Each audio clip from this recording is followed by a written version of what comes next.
When our members and communities are hurting the most, that's when credit unions shine the most. That's when we can make the biggest difference.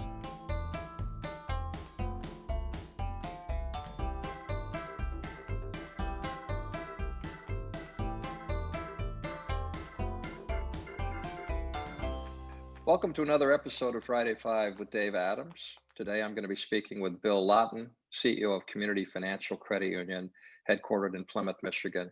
The credit union has $1.1 billion in assets, 300 employees, and 75,000 members. Bill started at the credit union at the age of 14, working for his father, who was CEO of the credit union, had various positions, later left the credit union to go work out on his own for a while in another setting. But since 1975, he has been involved with the credit union in some form or fashion, starting in 1982 as system manager, vice president of information technology, VP and COO in 2002. And then in 2004, 16 years ago, Bill became the CEO. The credit union has grown and thrived under his leadership, and he and his team do terrific things, demonstrating the credit union difference in the various communities that they're involved in. I know you're going to enjoy this conversation with my friend Bill Lawton. Bill, welcome to the broadcast. Well, thanks, Dave. It's great to be with you and with everybody else out there. Yeah, these have been a lot of fun during this COVID environment. As we say, our inability to be together in person and to network and communicate, being forced into the Zoom world, this broadcast has given us an opportunity to get better acquainted with each other and to hear perspectives, which are so valuable. And I know from your experience with Community Financial, which I'm going to ask you to describe here in a moment, I think our listeners are going to really appreciate some of the perspectives that you have. So let's get right to it with the career journey. I know it's been a long one, just like mine has been, but give us kind of a snapshot view of your career that started very early with credit unions and has been kind of consistently with Community Financial. Yeah, very early. So my dad was CEO of our credit union from 1958 until the mid 80s, and I was born in 1960. So I was sort of born into the credit union environment, and my dad needed somebody to work, actually filing ledger cards back before computers. In 1975, I was 14 years old and worked in a variety of jobs until 1980, and then left for 2 years and came back full-time in 82. Been there ever since, working in IT initially, then Chief Operations Officer for a short while, and CEO since 2004. The interesting things, I've grown up with the story of my dad got me into credit unions, but the credit unions go back further than him. My mom was working for the League in El Marble down in Detroit. Prior to meeting my dad, she was the one that introduced my dad to credit unions. And my grandfather was the chair of the West Acres Credit Union, still around, and met El Marble, who I believe was living there. And so that's sort of how everything started from that point. Without that history, I don't think I would be here today. Wow, that is a true credit union family, and the credit union philosophy, I'm sure, is deep in your blood. Now, I think I heard you say 1982 you were doing IT. What was technology like in 1982 compared to today? It was a lot different. We had in 1982, we had CRTs and an HP mini computer that had some little dip switches that we had to get set right when we started it up. We had a disk drive that I believe was either a 20 or I think it was a 20 or 50 megabyte disk drive that cost about $20,000. It's a platter with 7 different layers on it that spun and made a noise like a washing machine. And actually vibrated sometimes. That was not a good thing, like a washing machine. But yeah, it was a lot different then. I remember data communications sometimes was an acoustic coupler, and it was a different day. I remember initially, back in the 70s, when my dad was all excited about the fact that credit unions were getting to open share draft accounts for the first time. Yeah. Wow. Yeah, it's staggering to think of the changes. I've told the story many times of my beginnings in the early 80s with the Utah Credit Union League when the IBM PC and XT were just arriving on the scene. And I remember the PC had 2 floppy disk drives and no hard drive, and the XT had a 10 megabyte hard drive. And I was one who got to try to figure out how to turn those on and get get the most out of them. But we've come so far with local area networks and the internet and the way that we do our computing at a personal level. And I've observed with credit unions how the old former big data processing rooms are all condensed down into some pretty small units. But so going from the career journey to leadership lessons along the way, you're both as a CEO and as a COO. As you look back now, I like to ask the question, are there certain things about leadership that you wish you had learned earlier or adopted earlier? Start with that one. Certainly. As middle child, so I was always wanting everybody to get along. I've always wanted to lead. It's always easier to lead with consensus, to basically convince people where they need to go, and then have your team. We all go there together. And there are many occasions when we have had disagreements within our team, and the team has looked to me for a decision. And I have, when you've got half saying we want to do one thing and half the team saying they want to do another, I have taught things to death between my team and delayed making decisions when really all my team wants is for me to make a decision, show some leadership and move us forward. So that's one of the things I think I've learned is that you can't please everybody all the time. And sometimes what people want you to do is make a decision, even if they don't agree with the decision that you make. So I trust myself a little more. I still find myself falling into the same traps that I've fallen into my entire life, but a little more conscious of it, and I think a little more willing to go against the grain of what a group of team members or members might want in order to make a decision. I think is important for the credit union.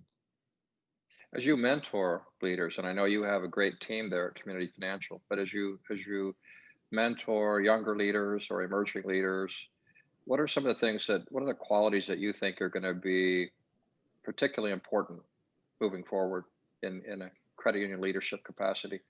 I think in the credit union leadership capacity, it's mostly about understanding what credit unions are all about. It's understanding that what's good for the community and what's good for our members is not necessarily always what's best for our bottom line.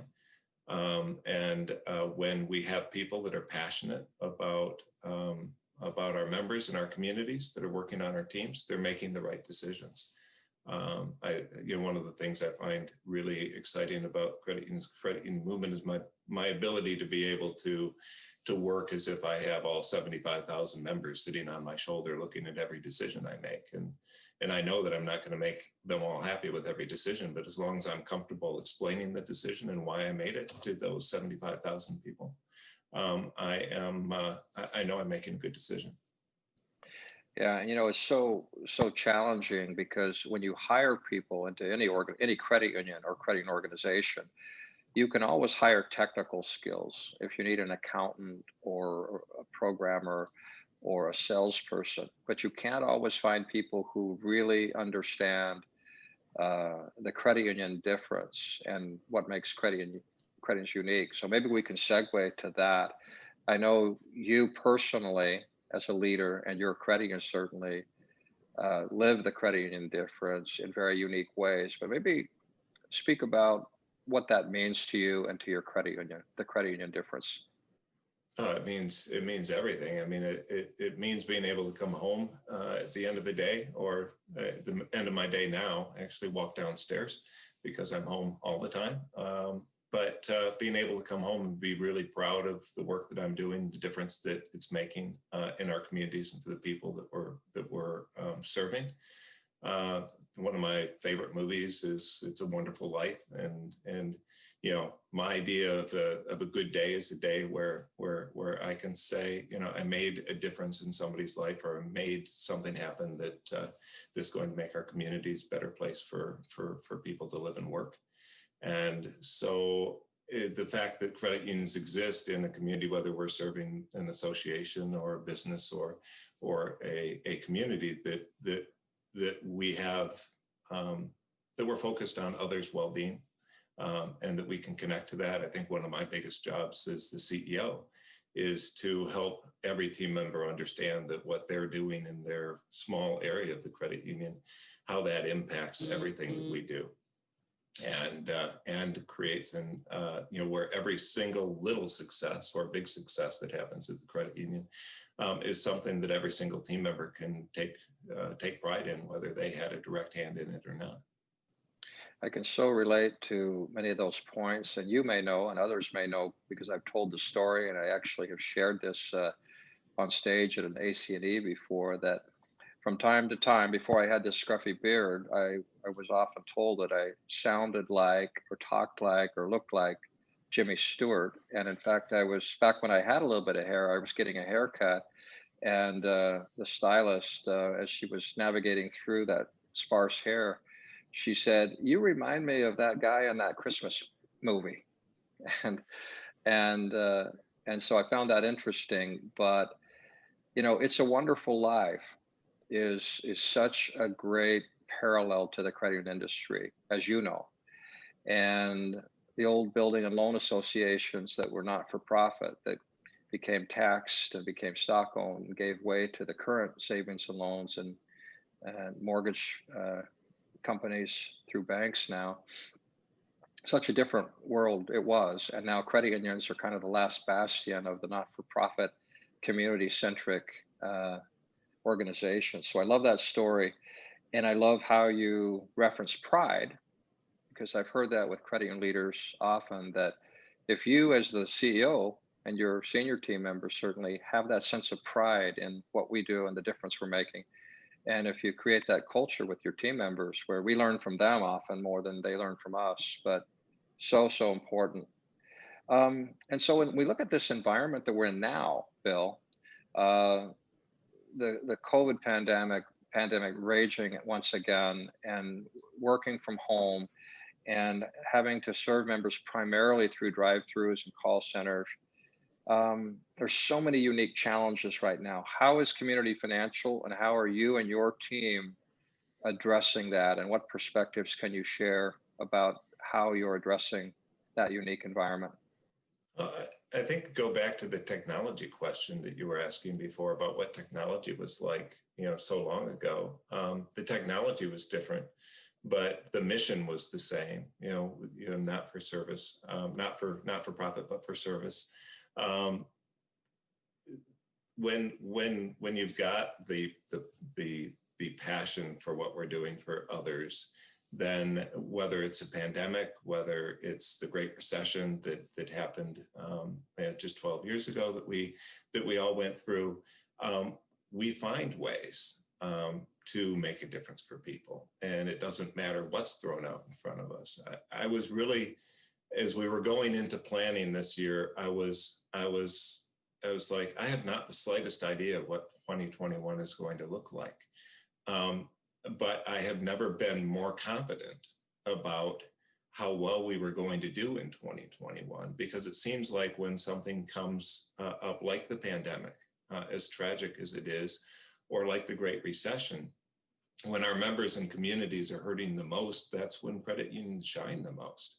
That's when we can make the biggest difference, because everybody, when things are going well, everybody's doing the right things. It seems like everybody's growing, everybody's successful. But it's when one of the things I'm proud of this with the pandemic, even though we knew we were going into some financial headwinds, we committed to contribute more to our communities in 2020 than we ever have before. And I remember one of our team members, one of the executive team members I have, was talking about marketing years ago, and about the fact that how committed are we to a particular expense or something that we do, if the first thing that we cut when we run into some financial challenges is marketing or some other, our community contributions, or for us student credit unions, what we're doing with over 50 student run credit unions.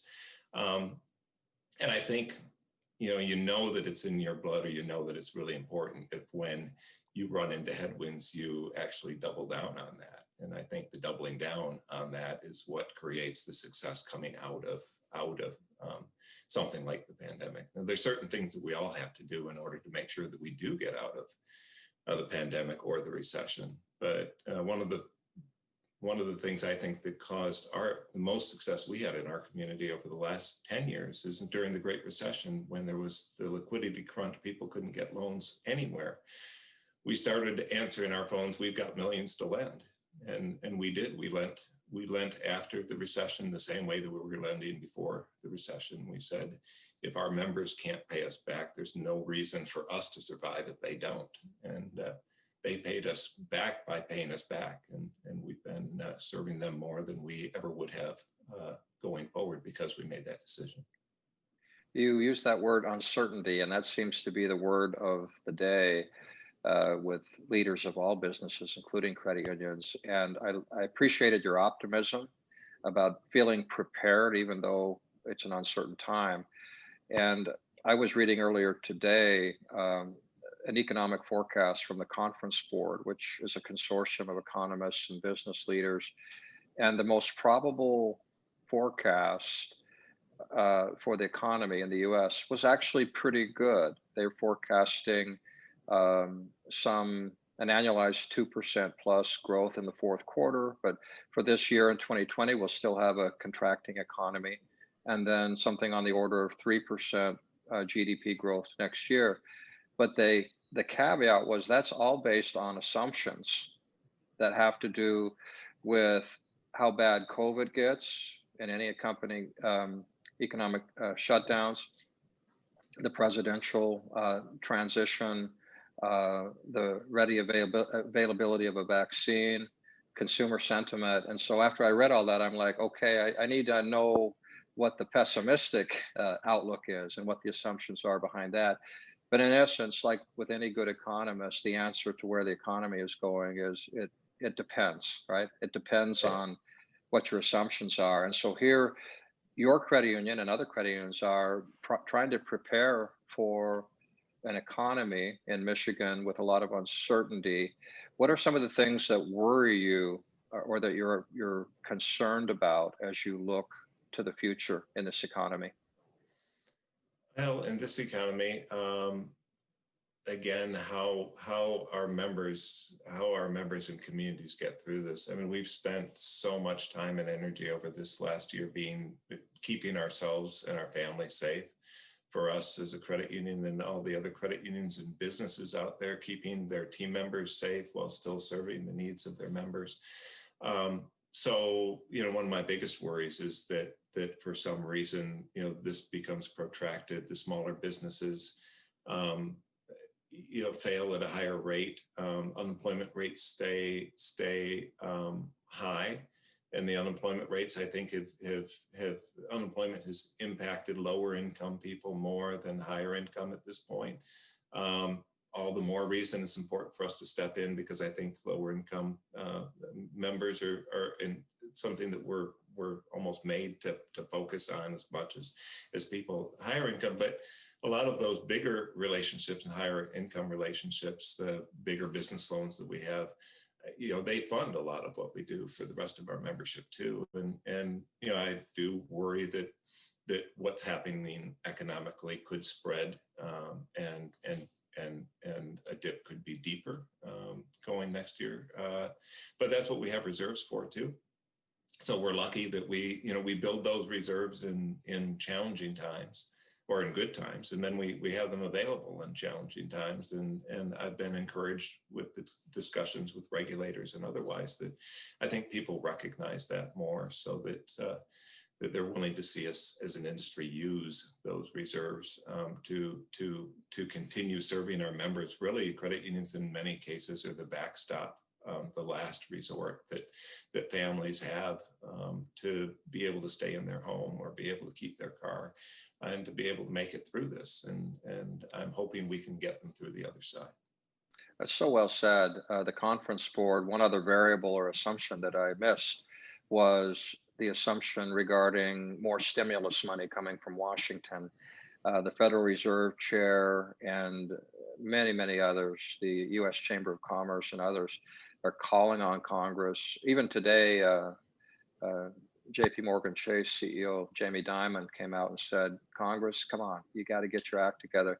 And the concern from the conference board was not just the need for stimulus money, but they said other things that we're concerned about include a spike in evictions and foreclosures. And of course, credit union leaders are on the leading edge and cutting edge of those trends. So I think that's another important consideration. So let me just talk and get your perspective briefly on advocacy with that in mind, because I have to compliment you personally. Out of all the credit union leaders I know, Bill Lawton is a CEO who doesn't just engage his credit union in grassroots advocacy. You participate personally in treks to Washington and meetings here in district. You host lawmakers at your credit union. Talk a little bit about the importance of advocacy for the credit union community. Well, that's been a personal journey of mine, because I think from our relationship earlier on, that's something I really questioned coming into my CEO position is I really want the credit union story to tell itself, and for the things that we do to be the reason our legislators choose to do things that help us as opposed to advocacy work. But I've learned through the great work that you and your team do, and the trips to Washington that I've taken, as frustrating as it is sometimes to have the same discussions over and over again, that if we don't tell our story, nobody will. And well, actually, if we don't tell our story, somebody else will. And unfortunately, those somebody else's are often competitors that are trying to put us out of business because the way we do business makes it difficult for them to make as much money doing their business. So it is really important that we tell our story and share that with legislators and with our membership, so that people understand what a great difference credit unions make in our communities. And I think it's really easy to take that for granted, especially someone like me, I think, who's been in credit unions all my life. It's the only job that I've had. Really, when I get the best perspective on how different we are, it's when I'm doing an orientation for new team members, where I spend an hour with every new group of team members that comes into the office, and hearing how refreshing, how they're being treated, and the message Community Financial has. It makes a big difference, and that's happening with credit unions across the country. So being able to share that story with our legislators so that they can make informed decisions is critical, I think, to our success. And there are those that are trying to put barriers, and have put barriers in our way, that prevent us from being able to serve our members and communities as well as we could. Well said, and you do a tremendous job of telling the credit union story, and your credit union gives you a great platform for that because of the many unique things that Community Financial and your team do.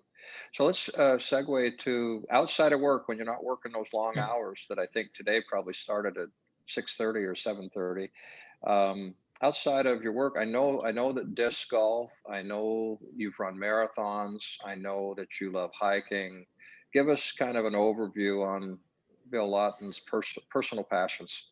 That's pretty much it. I mean, family, of course. I'm blessed with three wonderful daughters and two sons through my second marriage, and that's fantastic to have and be able to build relationships and watch young people blossom and grow into their own lives. It's always fun to see. So family is sort of the biggest thing there. And then the anything outdoors is an excuse to get out, play some disc golf. And, we got a chance to do that once, which was a lot of fun. Hiking, ever since I took a cross-country bicycle trip when I was 18 on 10-speed, it really, that taught me some lessons in terms of what we're capable of if we just, keep on plugging away, that we can accomplish things that we would not think were possible. And it goes with the hiking as well. This last summer, I escaped for 3 weeks into the Sierras, even while COVID was going on, and very, very safely self-isolated, except for the trips there and back in the backcountry for 2.5 weeks, hiking 210 miles and camping out for 19 days straight. So, that's fun for me. It's not everybody's cup of tea. And we both like to do poetry. Some of the poems I've read that you've written have been fantastic. And I enjoy writing when I have the time and can get my mind to a place where it is free enough to do that. But it's hard to pull yourself so far, far enough away from what's going on, in politics and credit union, in the busy lives around us, to get those quiet moments to be able to do that. I think it's always interesting when you meet someone like yourself who has that softer side or that creative side, whether it's poetry or certainly a spiritual nature where you love being out in nature. And I think that certainly helps make you the leader and the person that you are. And I want to thank you for introducing me to disc golf. Although I have to say, despite the fact that the equipment is less expensive and the green fees are cheaper, I'm just as bad at driving and putting and the mid-range game in disc golf as I am in the real golf game. But thank you for that. And Bill, Just thank need a you little so more much. practice. Yeah, practice makes perfect, they say. Bill Lawton, CEO of Community Financial Credit Union. It's been a pleasure having you on this broadcast, and I'm sure that those listening and watching will second my observation that it's been a fun conversation, and very much appreciated your insights. Thank you. Well, I'm glad I could join you, Dave. And I just want to take a moment to thank you and your team for everything you do and the way credit unions make a difference for our communities and members. The league makes the difference for credit unions, and we could not be as effective doing what we do for our membership and communities if it weren't for the work that you and your team do. I really appreciate it. Thank you, Bill. That's very kind. Well, I hope you enjoyed that conversation with Bill Lawton as much as I did. Bill has an amazing career journey that was so almost completely focused on community financial. When he started at 14 years old, left the credit union briefly, but then after working in technology and as a COO for the last 16 years, he served as CEO. And that career journey gave him some very interesting leadership perspectives. I appreciated in particular his reference to the fact that he's kind of a peacemaker and he wants everybody to get along. And a quality that he wish that he had learned earlier is to listen to everybody, but then to make decisions a little bit quicker and more expeditiously. I thought he was very self-aware and very humble in throwing that out there. He also indicated the importance of pride and passion and sharing that between management and employees. And of course, the team at the credit union does terrific work and works with Bill to accomplish so much. Bill talked about the credit union difference, and he tries to remember those 75,000 members looking over his shoulder. I really appreciated that. And he said, the credit union difference is everything. It's what you take home at night and the pride that it gives you when you go to sleep at night after a good, hard, long day. He talked about the difference in this current environment and COVID and the uncertainty. But at the same time as feeling uncertain, he said he feels like he and his team are more prepared than ever for what lies ahead. Bill also shared some perspectives on his personal loves and passions. And I, knowing Bill for many years, so appreciate Bill Lawton for his leadership style and his warmth and affability. And it's no wonder that the credit union has done as well as it has with his team and under his leadership. Thanks for watching, and we look forward to future episodes of Friday 5 with Dave Adams.